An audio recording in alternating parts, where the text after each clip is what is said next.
You can grow up listening to junk music, and it's not good and it's not helpful, but that's all you know.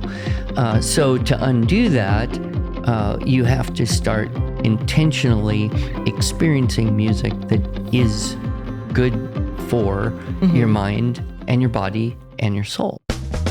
Hey everyone, this is Yvette Hampton. Welcome back to the Schoolhouse Rocked podcast. I am back with Andrew Pudewa, and we are talking about music today. This is part of our Homeschooling Every Subject series.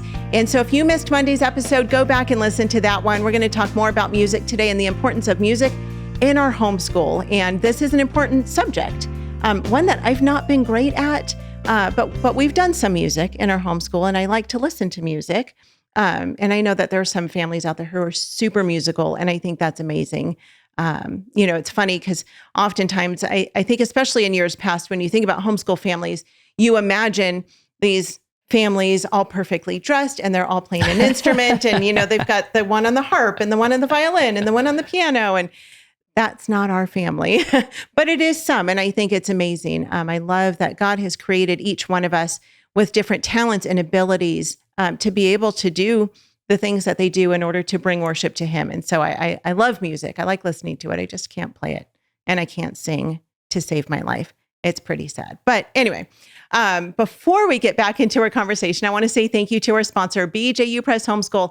If you're looking for great Christian worldview curriculum for any subject, any grade, any age, check them out at bjupresshomeschool.com. And you can do video-based learning. You can do parent-led learning. Whatever is best for you and your family, they've got something for you. Check them out, bjupresshomeschool.com.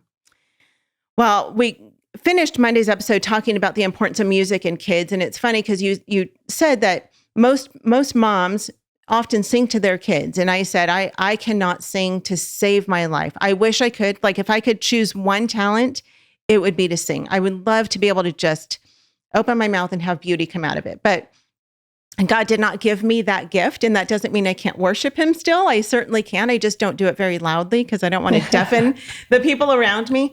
But it's interesting you said that, because when my girls were babies, I would sing to them. And I was just talking with Lacey about this. This is so funny. We had ants in her bathroom the other day, which is rare. We rarely get ants in our house. But so then we started singing the song, "The Ants Go Marching One by One, Hurrah, Hurrah." Remember that song? Yeah. And so then it was stuck in my head. And we were talking about the songs that we would sing when they were little. And I said, I miss those little kids songs. I miss those little, rhythms and rhymes and chants and just the fun, childish songs that we used to sing when they were little. And I even taught both of my girls when they were young, I taught them my phone number. I made it just a silly little jingle that was my phone number, so that if they ever got lost, they would know what my phone number was so they could call me. I taught them how to spell their names that way. I taught them all sorts of things just through fun little jingles. And they still to this day remember those jingles. And so as we're looking at music for young children, because it is important in their lives, what is your take on teaching? Because obviously we want them to hear good music. When we're playing "The Ants Go Marching One by One, Hurrah, Hurrah," and things that are just kind of silly, are those types of songs, and is that type of music beneficial to kids?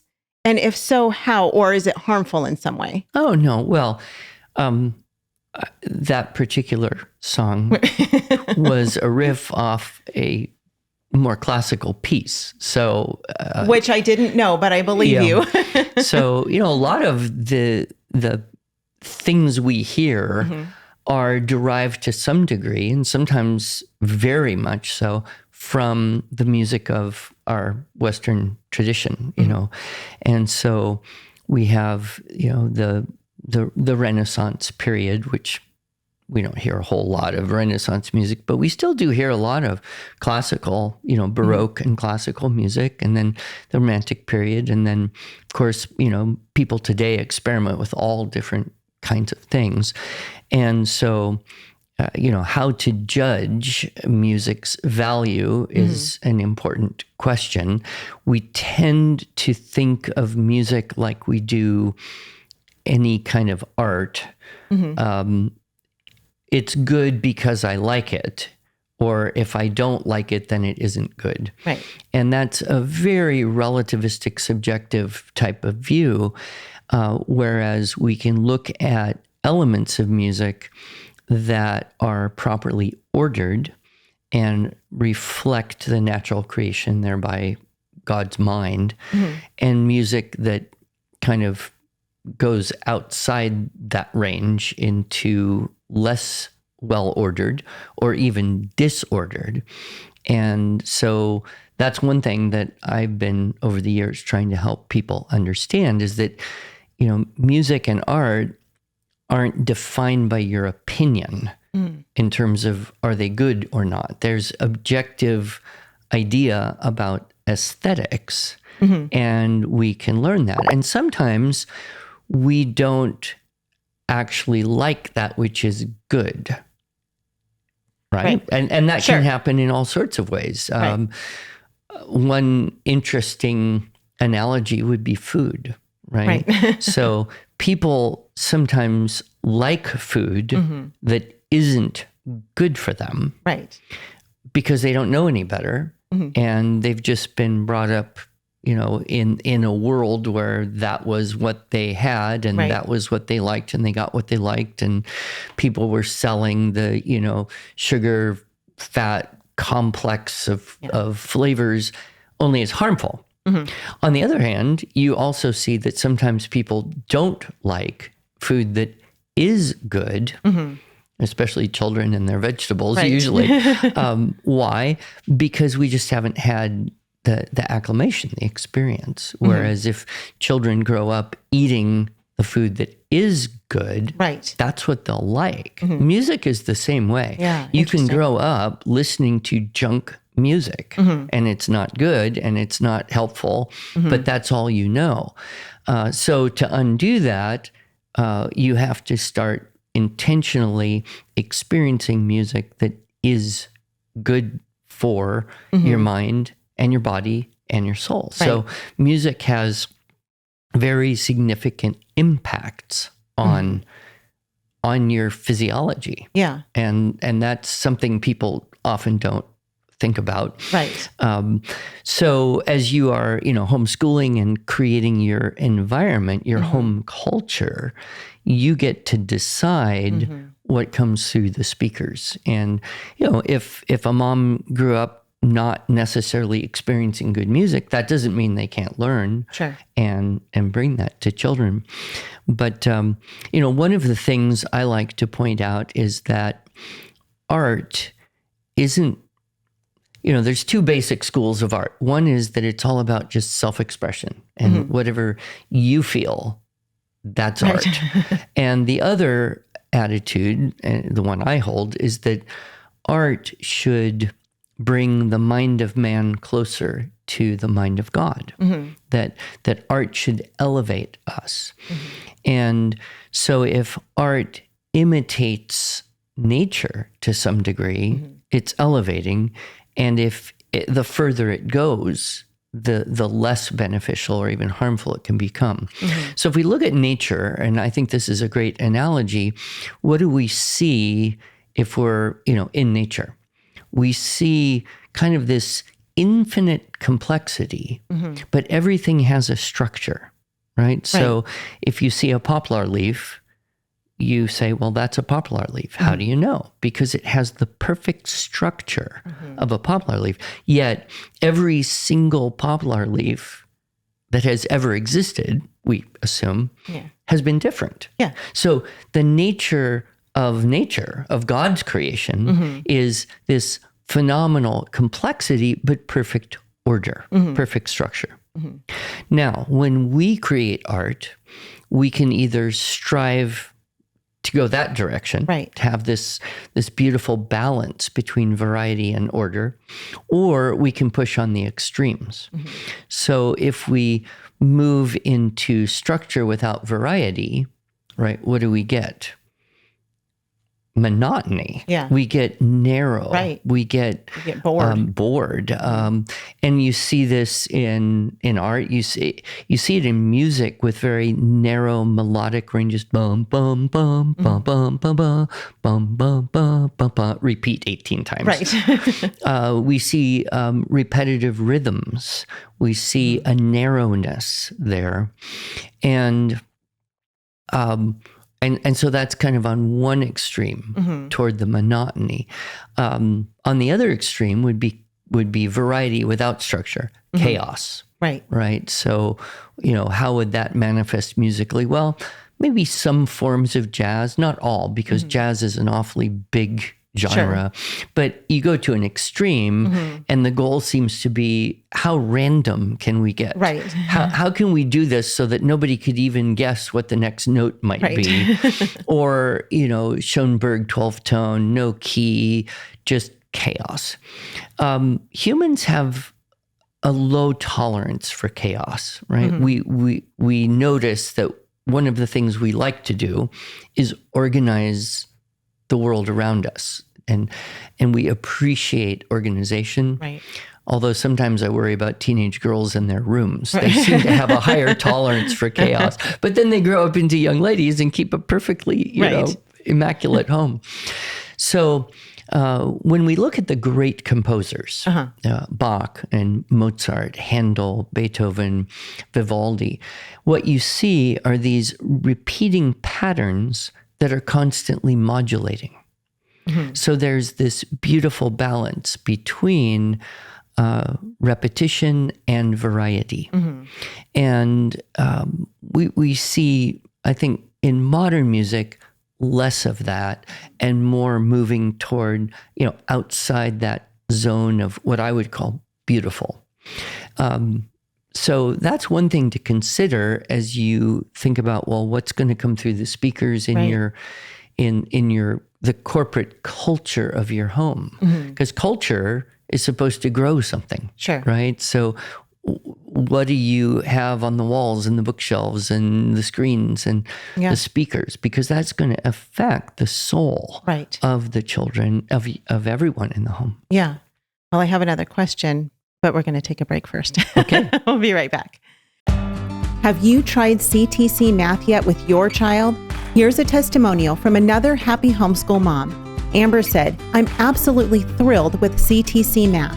It's a rare find that I've used with my children for more than 5 years now. I have 6 children using CTC Math, and each child has found it easy to navigate and very applicable. Thank you so much for all that you are doing in providing quality math lessons for my children." If you're looking for a great online math program, visit ctcmath.com. That's ctcmath.com. Join Apologia for the Homeschool Bootcamp, a free video series that provides practical guidance and wisdom from experienced homeschool parents. You'll discover how to equip your family for academic, social, and spiritual success. Plus, you'll discover how to build deeper and stronger family relationships. Homeschool Bootcamp covers how to break free from the public school mindset, daily planning, supporting students with learning challenges, homeschooling as a working parent, navigating the high school years, and much more. Find this incredible free homeschool resource at apologia.com/bootcamp. We are back with Andrew. How do you know, because this is always a question, I think that every parent asks, whether it comes to curriculum or music or, whatever art it might be.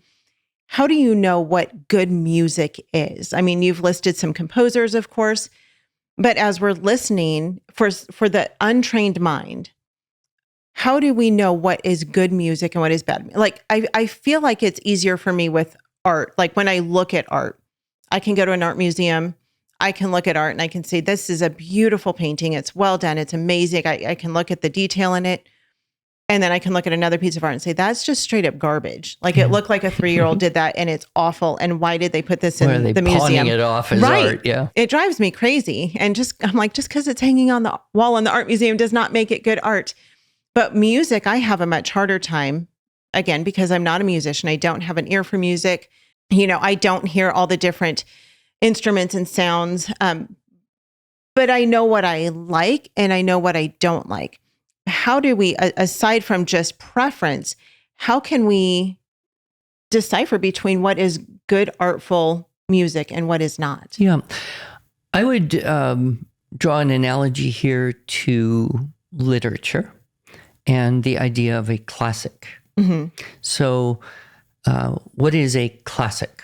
People use that term, read the classics, Sure. or this is a classic book, or that's a classic movie, or what does that mean? Lots of ways to define it, but I like the definition that a classic is something which you can experience again and again and again and again and get more out of it each time. So you read a great book and then maybe you read it again a few years later and you think, wow, I got more out of reading this book a second time or maybe a third time. Same thing with a beautiful picture. You could look at it, you could contemplate it, and it draws you in and it stimulates imagination in well-ordered ways. Sure. Like it draws your mind to a higher contemplation. Nature art can do that. Right. Portrait art can Sure. do that. Scenes, historical scenes. So music, I think, is the same way, where you could say, okay, I'll listen to this and see what I get out of it. But you won't really know if it's worth listening to again unless you do. Right. And then you could listen to it again a few days later and listen to it again a few days later. And, I would challenge you personally. Yeah. I would suggest maybe a Bach partita, a Bach cello partita. I don't know what a partita is. It's a form. It's a form of Baroque music. Okay. But listen to some Bach cello. Just go to YouTube and Google up Bach cello, and and just listen to it, and don't try to judge it or decide whether you like it or not. Just experience it, and then consider, doing that again, and maybe a third or fourth time. And if it's a good piece of music, you'll hear things, you'll notice things, your imagination will go places that it didn't before. Yeah. So you're getting more out of the experience each time. Yeah. And so I think that's a good way to judge the music. Now, one thing I encourage parents to do is listen to instrumental music without words. Words are somewhat distracting, and in our modern world, almost all the music is a song. Sure. And the melodic patterns tend to be very narrow so that you can sing along or kind of follow the song. And the words generally are what you consider the most important. So if it's a worship song or Taylor Swift whining about her, bad romances or whatever, and you have, empathy or catharsis or elevation because of the poetry of the thing. But if you listen to music without words, it's a very different experience. So, I would challenge you, listen to, and the trick is use repetition. If you just listen to random chunks of Bach, there's so much Bach, you might not hear the same thing twice. Right. But if you intentionally hear the same thing 10 times, it's going to be a very different experience. Yeah. So Talk about our auditory environment and how it affects us. Because I've heard you talk about this before, and there's always noise around us, whether it's from nature or the refrigerator running or the air conditioner. Talk about that. Well, most all of us live, and most all children are born into an auditory polluted environment where there's a constant buzzing and humming going on. Right. If you live in a city, there's traffic. If you have lights or refrigerators, washing machines, or any of the contrivances of modern life. So children today are born into a world where there's kind of a fuzziness auditorily going on, and that can make it harder to develop language skills. And the more chaos, the more auditory chaos they experience, the more buzzing is interfering with their differentiation of tones and words and language and meaning, etc. So, reducing that auditory pollution is important, but not 100% possible. Sure. So that's why, again, touching on the focused listening side will really help a child learn to discern tones from background noise. Right. This happened, I think, more naturally before electricity. So a couple hundred years ago, children would hear sounds throughout the day, but they would be more discrete, more specific, and they would be, the creaking of a wagon wheel or the honking of the geese or the sounds of someone doing something that were not buzzing, that were not monotonous background noise. And so I think we're seeing, of course, the rise of all sorts of auditory processing issues in children today. Right. And there could be many contributing factors, but I think the noise pollution is a significant contributing factor. Right. So trying to minimize that through this type of focused listening and cultivation of attentiveness we talked about on the previous episode would be valuable. And then, of course, we get into the world of helping children learn to play instruments, to make music. And, it's interesting if you think about music in general. It's only recently that we've had access to recorded music, right? For almost the whole history of the world. Right. Yeah. If you wanted to experience music, you had to either make it yourself or get very close to someone who could. Right. And the shift then is that human beings have moved from being primarily music makers to music consumers. Interesting. And we discount, both, I think, in homes and in schools, the phenomenal benefits of making music, either vocally, as we've talked about, or on an instrument, something, even very simple, but it does things for the brain that nothing else can do. Yeah. Wow. Okay. Well, let's talk more about that tomorrow. Okay. We are out of time. Again, time goes so quickly, doesn't it? It does go very quickly. We will be back tomorrow to talk more about music. And we'll start with talking about making music because that's an important thing that we need to consider in our homeschooling. I know not everybody has the ability to do that, but we'll talk about that. I think everybody does. I think you think everybody does too. So you can tell us how everyone has the ability to do that. Thank you guys for listening. Thank you, Andrew, for being with us again today. And we will be back with you tomorrow. Stay tuned to the very end to hear what's coming up next on the podcast. And if you have not left a review for this podcast, would you please take just a minute and do that, and make sure you like and subscribe to our YouTube channel and share it with your friends. Have a great rest of your day. We'll see you back here tomorrow. Bye.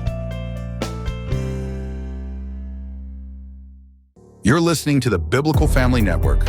Hey, I'm Miki. And I'm Will. And we're the co-hosts of the Culture Proof Podcast. We want to invite you to join us every week as we discuss what's happening in the world and then filter those happenings through a decidedly biblical lens. There are many questions, especially when we see what's happening in our culture today, but the answers are found within the Word of God. So that's where we want to look. Amen. When we resist those cultural trends that rival the truth, we remain culture proof. One of the interesting things about playing a musical instrument is that it does something to the brain that nothing else can do. You see it, you feel it, you hear it. And I don't know of anything else that we as humans do that will do that. And when I say perfectly ordered, that is because music is mathematical. This is what's so cool, because to me, this shows the mind-blowing beauty of creation. Yeah. The very vibrations of the notes are mathematical. So music is mathematically perfect, which is a beautiful thing.